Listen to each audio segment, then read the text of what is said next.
So great. Right from the service, it was a blessed day. I really bless God for today. I really thank Him for all He has done, all He is still doing, and all He's still yet to do. Thank you, Jesus. Quickly, please, beloved, join me to share. Help me to share this video, because I just choose to do it from this platform today. I want to see how it goes. I know many people are not here on this platform, so when you share, those who are waiting for me on the page, they can see it. Please help me share on your timeline. Help me share to general public so that other people can find the video. Hallelujah. Today's topic, as the Spirit of God leads, is going to be brief but intense. Amen. Quickly, let us appreciate God for this opportunity. Heavenly Father, King of glory, mighty King of kings and the Lord of lords, we worship you, we reverence your name this hour. We thank you for the opportunity and the privilege to be in your presence once again. We say, may your name be praised and may your name be forever be worshipped and adored in the name of Jesus. Holy Spirit, I ask, O Lord, that you take charge of this atmosphere right now. I bring myself down for you to come up. Speak to your people, Lord, through me, and let me not speak of my own, but you speak through me, and let your word that is like a hammer go to break the hearts of the people. And as they hear, may they not remain the same way, in the name of Jesus. Thank you, Abba Father, for in Jesus' precious name we pray. Amen. Hallelujah. Glory be to God. You are all welcome in Jesus' name. Our scripture is taken from the book of Revelation. That is where we are reading from tonight. It's going to be taken from the book of Revelation. Let me quickly open to the Bible, and here we go. Revelation 3:14. Yes.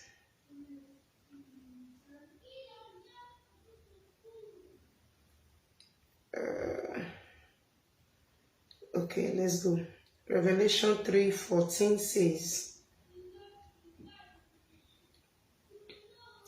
I will read it from different versions so that we will get understanding. You are welcome, Sister Chizera Wange. Thank you for tuning in. God bless you.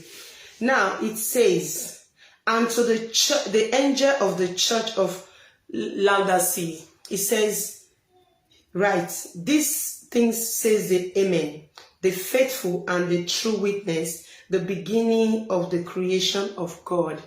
Jesus is the Amen.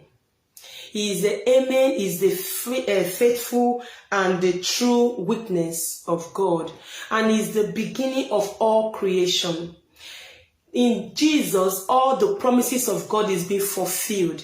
In Jesus, every promises that God has promised is in Him and is fulfilled. And the Amen means that so be it.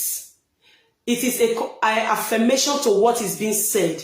When you say amen, when somebody prays and you say amen, that is to say so be it. And it is an affirmation to what you have just read. So that is the amen for it.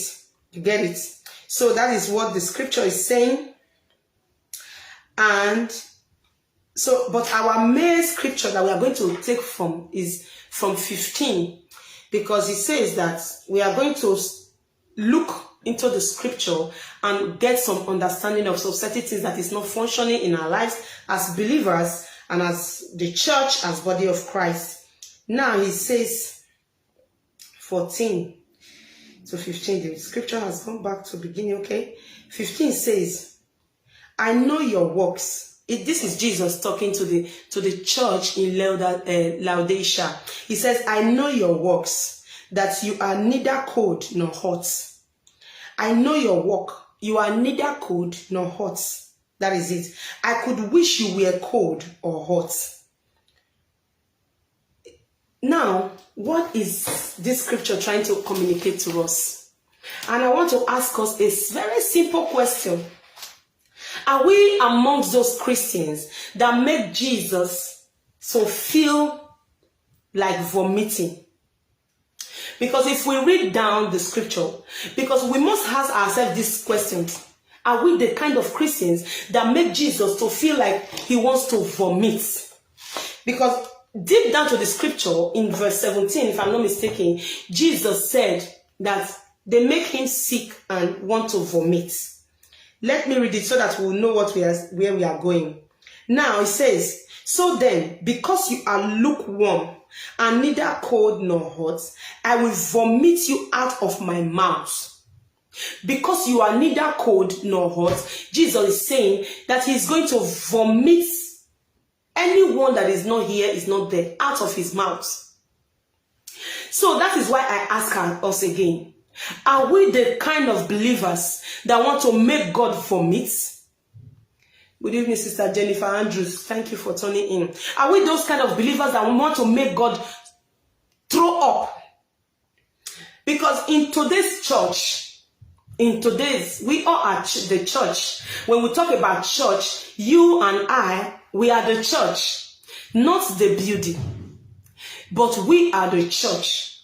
And in today's church, as we all as believers, our character, our attitude, the way we comport ourselves, want to make God vomit, because we all claim that we are Christians.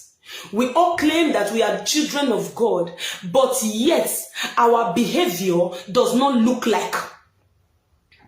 And this behavior of ours is what is making God wants to vomit, want to throw up. Because we claim to be children of God, we claim to be believers, we claim to be Christians, and yet our work does not look it.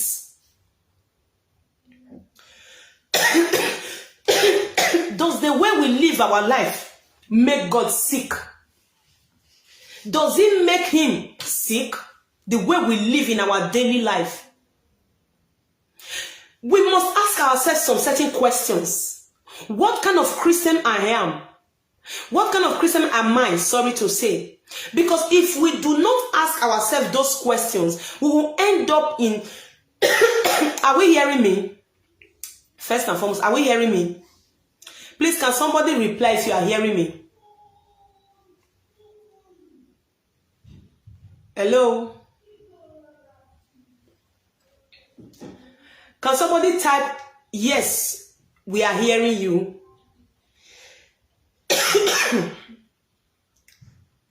Are we hearing me? Hello?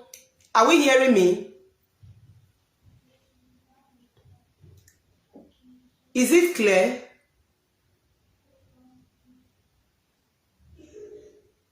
Hello? Are we hearing me?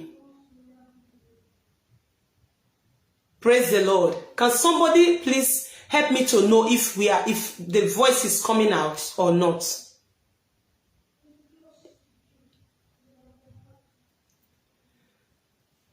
Can somebody kindly type, yes, we are hearing you, or no, we are not hearing you? Are you people hearing me?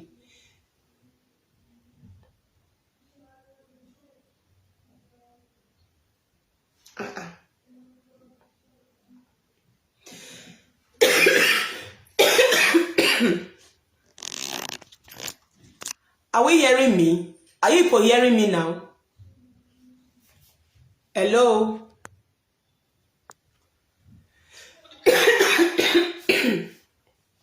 Is anybody hearing me? If not, I will end the video because I don't know if you people are hearing me or not.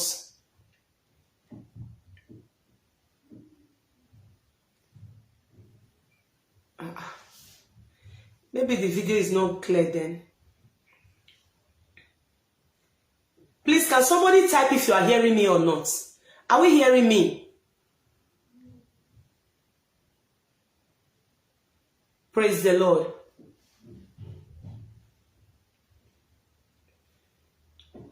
Is the audio okay?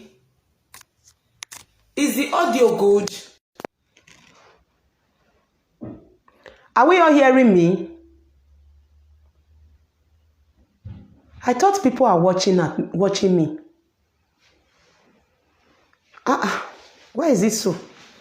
Joy. Hello? Hello? Is anybody hearing me?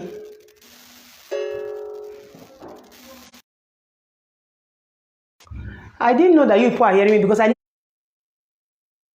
needed somebody to just type, we are hearing you, so that I can continue. Praise the Lord. Hallelujah. Thank you, Jesus.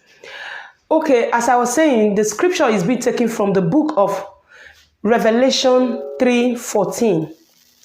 Revelation 3:14.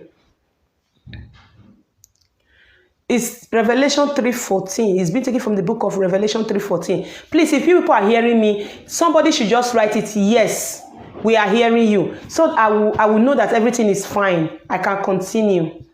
Praise the Lord.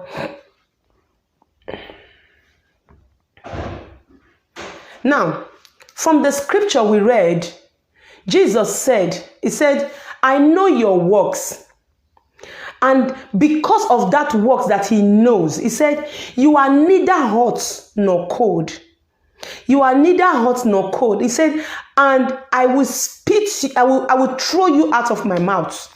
That is what the scripture says. When our work is not, we are not here and we are not there, he said he will spit us out of his mouth. Look at it. He said, because you are lukewarm, neither cold nor hot, I will vomit you out of my mouth. Anyone that is not here is not cold, because when cold water is very important, is good, is valuable. Cold water is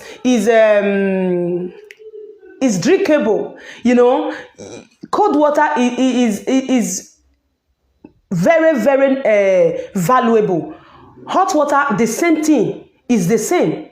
When you drink hot water, you feel it that, okay, I'm warm, because it keeps you warm. Hot water is healing. Hot water helps you to heal and to adjust in many things, you know, to put in order some certain things. Maybe when you have wound, it helps you to heal your wound. Hot water is good during the winter. It makes you to become warm. So, but what Jesus was saying here is that these people, they were neither cold nor hot, but they were just lukewarm. You know, back then, when you are back in Africa, when we drink, you have the weather that is so hot, and you go to take a hot water from where they keep it, whether rubber or whatever, and you drink that water, it becomes lukewarm, and it's not good. You just throw it up. That is the character of many believers today. That is the character we get from the body of Christ today. They are not drinkable. They are not good in drinking. They are not good to make eba. They are not good to soak gari. They are not good in anything, but they are just lukewarm. Who will use lukewarm water to do pandedium now? Nobody. Who will use lukewarm water to as when you are thirsty, you will drink it and enjoy it? Nobody. That is exactly what Jesus was saying. Many Christians have been compromised. Many Christians are not doing what God has called us to do. We have chosen to go our own way, our own direction, instead of the way of God. So we must ask ourselves, are we those kind of Christians that claim? We claim we are followers of Jesus. We claim we are Christians, yet our actions make Christ to sick. Our actions, our character, our behavior make Christ to sick. Are we those kind of Christians? Are we those kind of believers that want to make Christ vomit? He says, I know your work. I believe we all know that our works is being known by Christ Jesus. Every kind of work we are doing, whether in the church or in your house, anything you are doing, whether in the secret or in the open, nothing is hidden from Christ. Nothing is hidden from him. Everything before God is opened. So if you like, don't check yourself, but we must have this in our mind that whatever we are doing, God is seeing us. Are you a liar? Are you a hand robber? Are you a deceiver? That's whatever one is doing, God is seeing us. He's seeing our works. Are you an eye service person? People that do something for that, people will say, oh, they are good or they are this. Let us watch our ways. We have to be calm down and watch our ways. Let us buy the truth of God and not sell it. Let us buy the truth of God's word and not sell it. The word of God has reached us in many ways. We have heard from the pulpit, we have heard from the scripture, we have read it, we have heard from the TV. Any which way God has communicated his word. Let us not deviate from that way he's calling us into. He said they were neither hot nor cold. But we are lukewarm. Anyone that is lukewarm is useless, is hopeless, is not useful. Whoever is lukewarm does not bring anything good. Even the kingdom of God is not that any lukewarm Christian cannot add a pin to the kingdom of God. The reason why Jesus used that illustration of lukewarm water, lukewarm or hot, in this city of Laodicea, that city was known for their stream of cold water. They were known for that, and they were also known for the weather, their hot spring weather. Now, because of that, whenever they maybe one choose to take water to his city, before they get there, the water become lukewarm and it's no longer useful. It's no longer good for them to use again. And it was not even that, only that. The water becomes dirty and impure. Many children of God who God has called, many believers whom God has called his own, has become lukewarm, and now the life we are living is not dirty lives, and the life we are not living is impure, unclean lives. We are no longer useful to the kingdom because we are not here, we are not there. Jesus even said he wished we were in one place. That is, he just I wish you were hot. You will know that, okay, you are hot or you are cold. You know that you are cold. Don't be a Christian that is here and there. Don't call yourself a child of God at the same time you are still using your leg to look for all corner of native doctor and whatever. When you see things that the devil is promoting, you are the first to be among. We have been chosen and be separated. Hallelujah. So whatever we are called into, we must know that in order for our work to be effective before God, in order for us to do the abiding of the Lord, not of the devil, we must be careful with what we do, the decisions we make, our choices of life. Because the reason why these people became lukewarm is not because they just woke up and became lukewarm. It was a gradual process. It was a gradual process because they thought they were rich. They thought they have everything they ever needed. They thought that they don't need any other thing. They don't need anything that you can talk about because they were having money, because they were rich. Many believers today, because we think we have money, because we think we have all that it takes, we have cars, we have home, we say, I beg God, those things, I beg, put Bible aside. There is time for that. Let us not forget that the grace might not be sufficient for tomorrow. So we should walk in the direction of the Lord. We should walk in his commandment as God gives life every day. Let us not wander away from the presence of God. Let us not do our own things because we think we still have much time. There is time to serve God. Because today you have seen, tomorrow you know not. A lot of people went to bed last night. They never knew they would not wake up this morning. But that is life for you. They slept and they didn't wake up.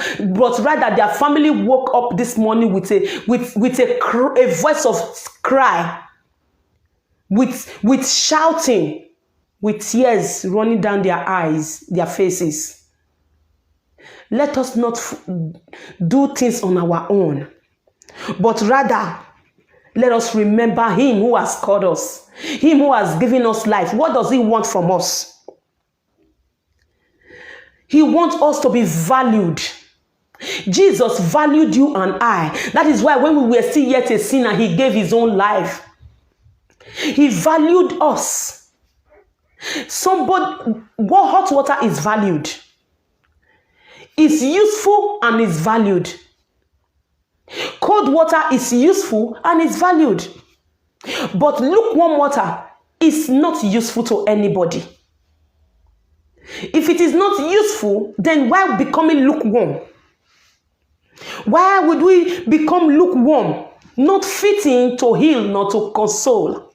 Not fitting to do anything that to bring any good to anybody.